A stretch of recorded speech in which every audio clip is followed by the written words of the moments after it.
I hate to say this, but I think Aristotle might have been right. The public is too stupid to have democracy. I was talking to this woman today who voted for Trump.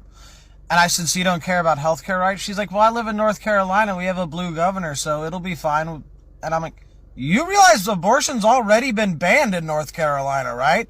And she argued with me. She said, no, it hasn't. I said, yes, it has. There's a 12-week, 6-day abortion ban here in North Carolina, and it passed. And she said, well, the blue governor wouldn't have signed that. And I said, he didn't. They overrode him because they control 2/3 of the state house and state senate. And this lady looked at me like I was lying. I had to pull it up on my phone and show her the law where abortion is already illegal in North Carolina after 12 weeks. And she freaked out. She was like, I didn't know this. And I said, well, you shouldn't have voted for the fucking Republicans. And it just blows me away that this is most of the American public. Like, the Google trends after Trump won were, what is a tariff? I'm sorry. I really think Aristotle might have been right.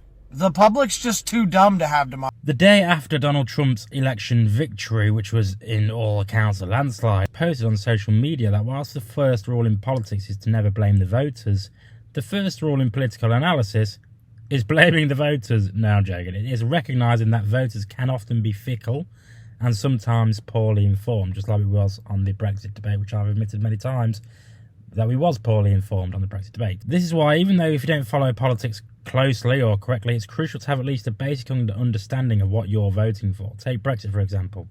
Right after the vote, one of the top Google searches in the UK was, what is the EU? A similar scenario is playing out now with people who voted for Trump, many of whom may soon realise the real-life impact of their choice. Just recently, and the sad truth is many voters aren't fully aware of what's at stake or how the government policies affect them. We saw this in Brexit, where the day after the vote, people were searching for information on the EU. This points to a large issue. Politicians often rely on the public's limited understanding, and unfortunately, the media doesn't always challenge them effectively. Think of how many times people like Nigel Farage or Boris Johnson go on air, making sweeping claims, and they are never properly questioned. This rhetoric then filters down to the public, reinforcing misunderstandings.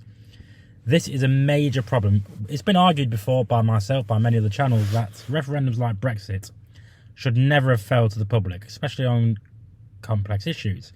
Instead, parliaments with MPs who are paid to understand these matters should have decided. If a referendum must happen, there should be a comprehensive, unbiased education provided, so voters are fully informed of the implications of their choice.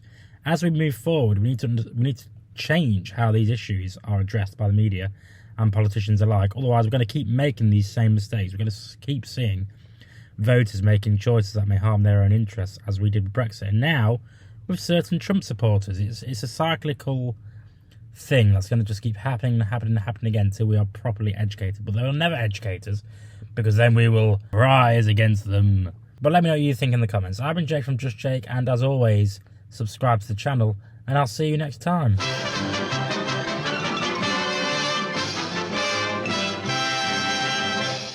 You actually made it to the end of the video. If you would like to subscribe to the channel, which, why haven't you already, is somewhere over there. And also, if you want to watch more videos, also check out over there. I've been Jake from Just Jake.